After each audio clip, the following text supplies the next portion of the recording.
میں آپ کو اللہ کے نبی کا حلیہ بتاتا ہوں۔ آپ تشریف لے جا رہے ہیں مکہ چھوڑ کے مدینہ، راستے میں بھوک لگی، رابغ ایک خیمہ دیکھا، وہاں ایک بوڑھی عورت بیٹھی۔ آپ نے ان سے کہا ماں جی کچھ کھانے کو ملے گا، پیسے دیں گے؟ اس نے کہا بیٹا بارش نہیں ہوئی، کچھ بھی نہیں ہے، قحط ہے، کھانے کو بھی نہیں ہے، پینے کو بھی نہیں ہے۔ تو ایک بکری کھڑی تھی بالکل کمزور، اس کے جسم پر صرف کھال تھی۔ آپ نے کہا اس بکری کا دودھ نکال لو؟ وہ کہنے لگی دیکھ تو رہے ہو اس کے جسم پر تو سوائے کھال کر ہے کچھ نہیں، کہاں سے نکالو گے؟ کہا مجھے اجازت دو۔ اب چونکہ ایک عجیب سا واقعہ ہو رہا ہے کہ ایک ایسی بکری سے دودھ نکالنے کی بات ہو رہی ہے جو چل بھی نہیں سکتی، تو بڑی آپ کو ایسے غور سے دیکھنے لگی کہ یہ کون ہے، یہ کون ہے جو اس مری ہوئی بکری سے دودھ نکالنا چاہتا ہے؟ تو غور سے دیکھ رہی، تو آپ آنکھوں میں سما گئے۔ پھر اس نے اس کو بیان کیا، آپ نے اس بکری کے تھنوں کو پکڑا تو لٹک کے نیچے آ گئے، دودھ سے بھر گئے۔ تو اپنے بڑے برتن میں دودھ نکالا، اپنے تینوں ساتھیوں کو پلایا، خود بھی پیا، پھر دوبارہ دودھ نکال کے برتن پورا بھر کے اس بڑھیا کو دے دیا اور آپ چلے گئے۔ شام کو اس کا خامد آیا ابو معبد، انہیں کہا ام معبد یہ دودھ کہاں سے؟ کہا اس بکری کی۔ کہا پاگل ہے، یہ تو چل نہیں سکتی، اس کا دودھ کہاں سے آ گیا؟ کہا ایک نوجوان آیا تھا، اس کے ہاتھوں میں کوئی تاثیر تھی، جادو تھا، جس سے یہ دودھ نکلا ہے۔ وہ کہنے لگا ان عتیلی، بتاؤ وہ کیسا تھا؟ شاید آپ نے کبھی سنا نہ ہو اپنے نبی کا حلیہ، میں بتانا چاہتا ہوں ہمارے نبی کیسے تھے۔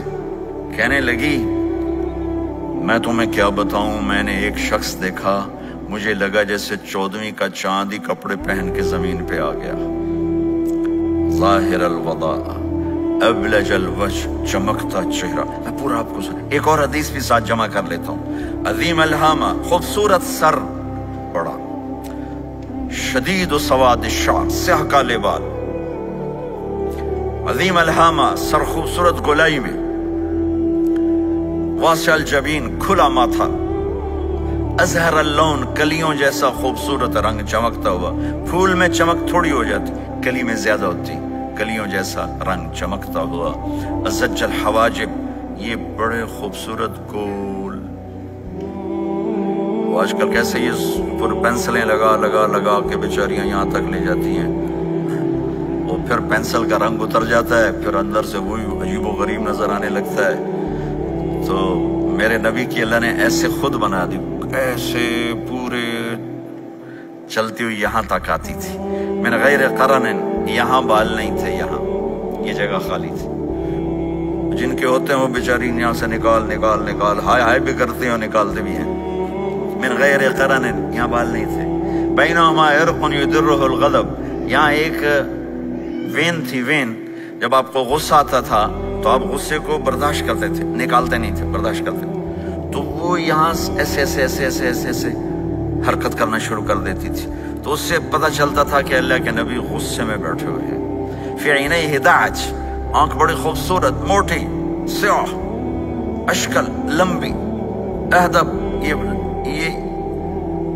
یہ بال بڑے لمبے، اکحل، بغیر سرمے کے سرمہ لگا ہوا، انجل، ابرج، اہدب، احوج، ادعج، اکحل، یہ سب نام میرے نبی کی آنکھوں کے ہیں کہ اللہ نے ایسی خوبصورت آنکھ کائنات میں اور کسی کو نہیں تھی۔ حسین آنکھ تھی، اس میں باریک سرخ دھاریاں تھی، اور سیاہی سیاہ تھی، سفیدی سفید تھی۔ جب آپ آنکھ اٹھا کے کسی کو دیکھتے تھے کوئی آپ کی آنکھوں میں آنکھیں نہیں ڈال سکتا، سب ایسے ہو جاتے تھے۔ اس لیے میرے نبی یوں نہیں دیکھتے تھے، لوگ ایسے دیکھتے تھے۔ جل نظرہ الملاحظہ، ایسے جب کبھی آنکھ اٹھتی تھی پھر سب آپ کے سامنے یوں ہو جاتے تھے، کوئی آپ کے چہرے پہ نظر نہیں ڈال سکتا تھا۔ فی اشفارہ وطف، خوبصورت بال، اخن العرنین، ناک تھوڑا سا یہاں سے اٹھا ہوا، یہاں سے باریک، لہو نور یعلوہ، یہاں نور نظر آتا تھا، سے چمکتا ہوا۔ ضلیع الفم، ہونٹ بڑے خوبصورت، کھلے ہوئے اور چوڑے منہ کے ساتھ۔ اشنب براق الثنایا، مفلج الاسنان، دانت ایسے گودائی میں خوبصورت چمکتے ہوئے، جب کبھی آپ مسکراتے آپ کے دانتوں کا نور دیواروں پہ پڑتا ہوا نظر آیا کرتا تھا۔ ایسے حسین دانت تھے ہمارے نبی کے کہ دانتوں سے نور نکل کے دیواروں پہ پڑتا ہوا نظر آتا تھا. یہ 4 دانتوں میں تھوڑا فاصلہ تھا، باریک سا فاصلہ تھا، اس میں سے ایسے روشنیاں نکلتی تھی آپ کے مسکراہٹ کے دوران. سہل الخدین، یہ گال آپ کے نہ ایسے نیچے کمزور ہوں، نہ ایسے ابھرے ہوئے کہ برے نظر آئیں. کف اللحیہ، داڑھی بڑی خوبصورت گھنی نیم گھنگریالے، اور داڑھی میں سر میں 14 سفید بال تھے اور ایک روایت میں 20 سفید بال تھے. اور کانا عنقہ جید دمیہ، اور آپ کی یہ گردن مبارک سراہی کی طرح لمبی اور خوبصورت گولائی میں، جیسے کسی نے گھڑ کے آپ کی گردن کو بنایا ہوا ہو. اور آواز میں جادو، فی صوتہ سحل، آواز میں جادو، آواز میں کشش، آواز میں گرفت.